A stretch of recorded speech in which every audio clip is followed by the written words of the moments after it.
한양의 밤, 통행금지와 야간 생활. 여러분, 밤 11시에 편의점 가려다 경찰에 체포된다고 상상해 보세요. 말도 안 되는 소리 같죠? 그런데 조선시대 한양에서는 이게 일상이었습니다. 오늘은 한양 도성의 통행금지와 그 속에서 펼쳐진 야간 생활에 대해 이야기해 보겠습니다. 조선시대 한양 사람들은 종소리로 하루를 시작하고 끝냈습니다. 지금의 종로에 있던 보신각, 당시 이름으로는 경점이라고 불렀던 종각이 그 중심이었죠. 저녁이 되면 종각에서 28번의 종소리가 울립니다. 이게 바로 인정이었습니다. 사람들이 집에 정한다는 뜻이죠. 이 종소리가 울리면 한양도성 안의 모든 백성은 집으로 돌아가야 했습니다. 시간으로 따지면 대략 밤 10시쯤이었습니다. 물론 계절에 따라 조금씩 달랐죠. 여름에는 해가 늦게 지니까 조금 늦게, 겨울에는 일찍 어두워지니까 조금 빨리 쳤습니다. 그리고 다음날 새벽, 동이 트기 전에 다시 33번의 종소리가 울립니다. 이게 파루였습니다. 통행금지를 풀다는 뜻이죠. 이제 백성들이 밖으로 나와 하루 일과를 시작할 수 있다는 신호였습니다. 흥미로운 건 왜 하필 28번과 33번이냐는 겁니다. 여기에도 의미가 있었습니다. 28은 하늘의 28수를 상징했고 33은 불교의 33천을 의미했습니다. 유교 국가였지만 이런 데는 불교와 도교적 상징을 그대로 썼던 거죠. 그럼 통행금지가 얼마나 엄격했을까요? 실록을 보면 정말 철저했습니다. 인정종이 울린 후에는 일반 백성은 물론이고 양반이라도 함부로 거리를 돌아다닐 수 없었습니다. 길거리에서 발견되면 즉시 체포됐죠. 거리 곳곳에는 순라군들이 순찰을 돌았습니다. 이들은 오늘날의 순찰 경찰과 비슷한 역할을 했습니다. 야간에 수상한 사람이 있으면 잡아들였고 화재 같은 비상사태에도 대응했죠. 실록을 보면 이런 기록이 나옵니다. 성종 15년 한 양반이 밤중에 친구 집에서 술을 마시다가 늦어져 인정 후에 귀가하다 순라군에게 붙잡혔습니다. 양반이었음에도 불구하고 의금부로 끌려가 조사를 받았죠. 처벌도 만만치 않았습니다. 일반 백성이 통행금지를 어기면 곤장 40대를 맞았습니다. 양반이라고 봐주지 않았어요. 신분에 관계없이 법을 적용했습니다. 물론 실제로는 양반들은 벌금으로 대신하는 경우가 많았지만요. 오경체제와 밤의 시간. 조선시대에는 밤을 오경으로 나눴습니다. 초경은 저녁 7시에서 9시쯤, 이경은 밤 9시에서 11시, 삼경이 밤 11시에서 새벽 1시, 사경이 새벽 1시에서 3시, 그리고 오경이 새벽 3시에서 5시였습니다. 인정종은 보통 이경 때 쳤으니까 밤 10시쯤이었던 거죠. 파루는 오경이 끝날 무렵 새벽 5시쯤 울렸습니다. 그러니까 한양 백성들은 대략 밤 10시부터 새벽 5시까지 무려 7시간 동안 집에 갇혀 있어야 했던 겁니다. 지금 같으면 상상도 할 수 없는 일이죠. 물론 시간을 어떻게 알았냐고요? 이건 굉장히 흥미로운 부분입니다. 종각 옆에는 경루라는 시설이 있었습니다. 물시계죠. 이 물시계로 정확한 시간을 재서 종을 쳤던 겁니다. 그리고 일반 백성들은 종각의 종소리로 시간을 알았습니다. 종소리가 한양 전체에 퍼졌거든요. 멀리 사는 사람들을 위해서는 각 성문에서도 종이나 북을 쳤습니다. 통행금지의 예외들. 그런데 모든 사람이 다 집에만 있어야 했을까요? 아닙니다. 예외가 있었습니다. 첫째, 왕명을 받고 급한 일로 가는 사람들입니다. 이런 경우에는 야행패라는 일종의 통행증을 받아야 했습니다. 이 패를 가지고 있으면 순라군도 잡아갈 수 없었죠. 둘째, 의원들입니다. 특히 산모가 급히 위급한 상황이라든지 중병에 걸린 환자가 있으면 의원을 부를 수 있었습니다. 실제로 실록을 보면 야간에 급히 의원을 부른 기록들이 많이 나옵니다. 셋째, 승려들이었습니다. 이건 좀 의외죠? 불교를 억압하던 조선에서요. 하지만 왕실과 양반가에서 법회를 열거나 장례 때는 승려들이 필요했습니다. 이럴 때는 승려들에게 특별히 야간 통행을 허락했습니다. 넷째, 관청의 하급 관리들입니다. 야간 당직을 서거나 긴급 공무가 있을 때는 밤에도 움직여야 했으니까요. 그리고 재미있는 예외가 하나 더 있습니다. 바로 과거 시험 응시생들이었습니다. 과거 시험이 새벽 일찍 시작되니까 먼 곳에서 온 선비들은 시험장 근처에서 밤을 새우는 경우가 많았습니다. 이럴 때는 묵인해줬죠. 그럼 왕과 양반들은 밤에 뭘 했을까요? 왕은 통행금지와 상관없이 밤에도 활동할 수 있었습니다. 실록을 보면 왕들이 밤늦게까지 경연을 열거나 신하들과 정무를 논의한 기록이 많습니다. 특히 세종대왕은 야행성이었던 것 같습니다. 밤늦게까지 책을 읽고 연구하다가 새벽에 자는 경우가 많았죠. 신하들이 전하, 너무 무리하십니다라고 간언할 정도였습니다. 양반들도 저녁에 모임을 가졌습니다. 물론 인정 전에 끝내거나 아니면 아예 친구 집에서 묵어가는 식이었죠. 시조애님 계신 곳 찾아가니 인정이 지나갔네라는 구절이 나오는데 이게 바로 이런 상황을 노래한 겁니다. 밤에 시회를 열기도 했습니다. 달밤에 모여서 시를 짓고 술을 마시는 거죠.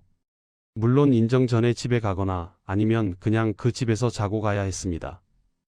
그런데 실록과 야사를 보면 양반들 중에 통행금지를 어기고 밤에 몰래 기생집에 가는 사람들이 많았습니다. 한양에는 관기와 사기가 있었습니다. 관기는 관청에 소속된 기생이었고 사기는 개인이 운영하는 기생집의 기생이었죠. 양반들은 저녁 일찍 기생집에 가서 술을 마시다가 인정이 울리면 그냥 거기서 밤을 보내는 경우가 많았습니다. 아니면 몰래 담을 넘어 빠져나가기도 했죠. 문제는 이런 일이 너무 많아지자 국가에서 단속을 강화했다는 겁니다. 선조 때 기록을 보면 양반들이 밤에 기생집에 가는 것을 엄히 금하라는 왕명이 여러 번 나옵니다.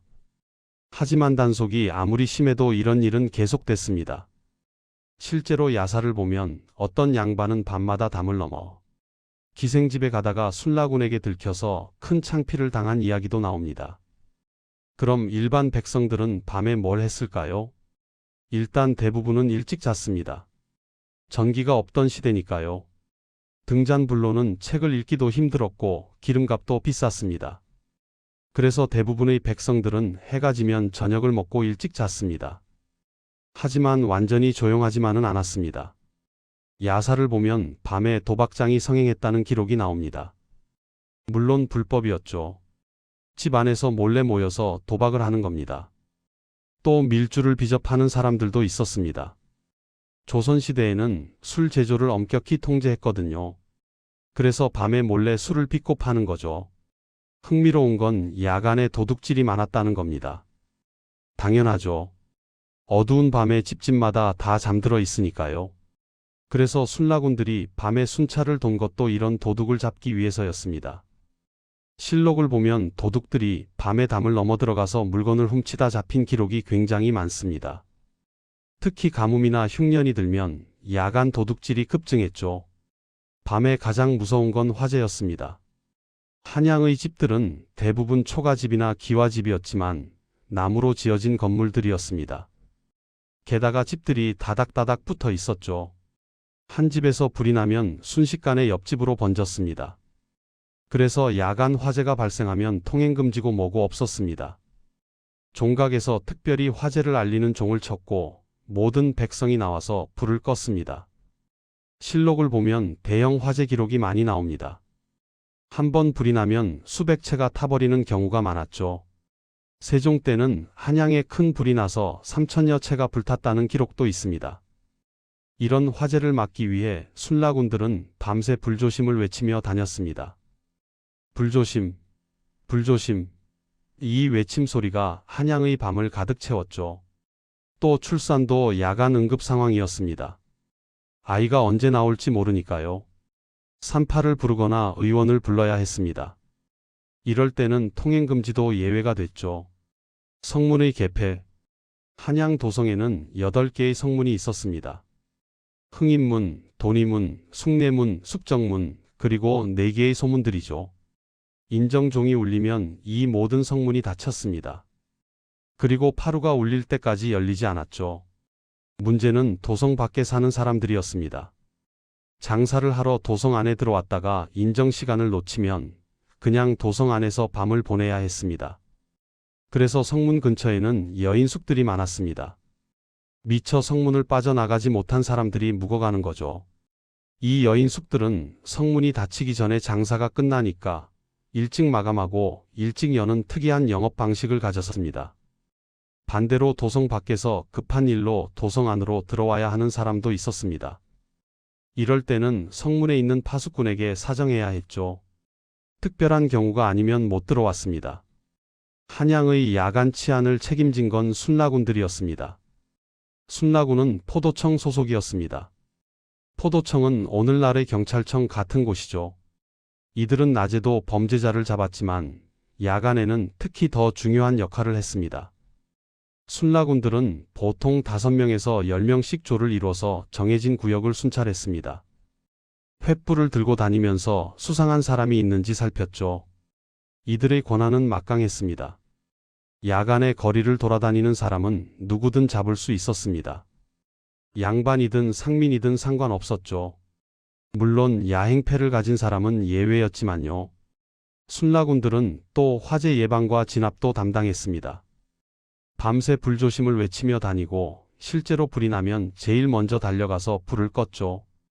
야사를 보면 순라군들의 부패에 대한 이야기도 많이 나옵니다.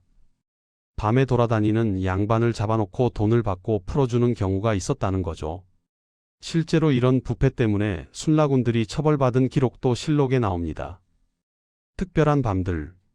1년 중에는 통행금지가 해제되는 특별한 날들이 있었습니다.